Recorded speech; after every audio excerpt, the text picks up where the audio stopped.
իրազեկվածություն երաշխիք չի, որ ոստիկանության աշխատակիցը բռնություն չկատարի, բայց մեր կամայականության ինդեքսը ցույց է տալիս, որ կամայականության վերաբերյալ ավելի բացասական կարծիք ունեն հենց բարձրագույն կրթությամբ, այսինքն այն մարդիկ, որոնք ուրեմն բավական իրազեկված են, նրանք մենք ցույց ենք տալիս վիճակը, այսինքն իրավական գիտալիքները երաշխիք չեն ցավոք սրտի, որպեսզի կանխեն կամ կանխարգելվեն ոստիկանության անօրինականությունը։ Կար մյուս ցուցանիշը, որ սոցիալապես անապահովներն են մյուս խոսել, ոչ թե պայմանավորված նրանով, որ քիչ ունի, քիչ խելք ունի կամ քիչ այրազեկված, ոչ, պարզապես իրանք շատ են ավելի շատ դառնում իրավական անպաշտպանին տեսակետից, որ գումար չունեն վճարելու փաստաբանի համար։ Եվ ասենք կրկնակի են, քիչ սոցիալապես են խոցելի, նաև իրավական տեսակետից են խոցելի դառնում, եւ միաժամանակ էլ շատ որոշակի փող ունեն ֆինանսապես ապահովվածներ, որոնք հանդիսանում են որպես կոռուպցիայի աղբյուր, որովհետեւ միայն ֆինանսական միջոցների այդ կարողության դեպքում կարող են, ասենք թե բացնել, հա, կամ չգիտեմ, խուսափել քրեական պատասխանատվությունից։ Այստեղ ավելի շատ խոսքը վերաբերում է քաղաքական կամքի, ցավոք սրտի մենք այսօր գալիս ենք եւ Պարոն Գրիգորյան մի կարևոր բան ասեց, այսօր եթե մինչև հիմա մենք խոսում էինք ոստիկանության կամայականությունների կամ բռնությունների մասին, փաստում ենք այն տեսակետից, որ փոփոխություն կատարվի, ապա ցավոք սրտի այս բանը մենք խոսում ենք, որ այդ բռնությունները, որ հիմա մենք ներկայացնում ենք, ինքը ունի հստակ քաղաքական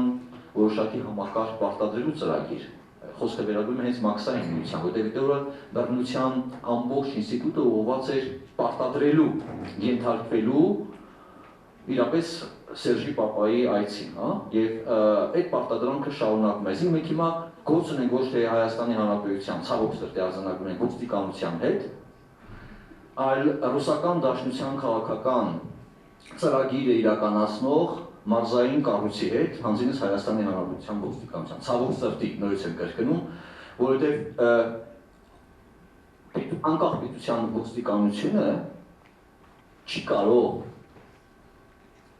եթե չկա տեղահավաքչական որևիցե գործողություն, հա, իսկ իրապես դա միանշանակ խաղացույց էր երթեր, եւ նաեւ ասեմ այն թուղթը, որ մենք հատուկ ենք դրել, իրազեկված էր։ Երթը իրազեկված էր, ոստիկանությունը գիտեր, որ դա կա, բայց ինքը ազատության հրապարակում հայտարարում է, որ ձեր երթը անօրինական է։ Այսինքն մենք ունենք փաստ իրազեկվածության պատշաճ իրազեկ քաղաքացիների առկայություն, պատշաճ օրենքով սահմանված խաղաղավարների օրենքով սահմանված կարգի պահպանում, իրազեկում, շտապ հավաքի եւ ունենք ոստիկանության ապօրինի գործողությունների փաստ, որոնք մնում են անպատասխան։ Նույնիսկ համակարգված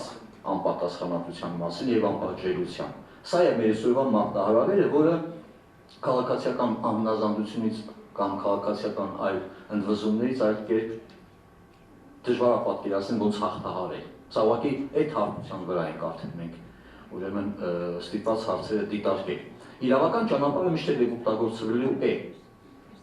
բնականաբար, բայց ես նշեմ դատական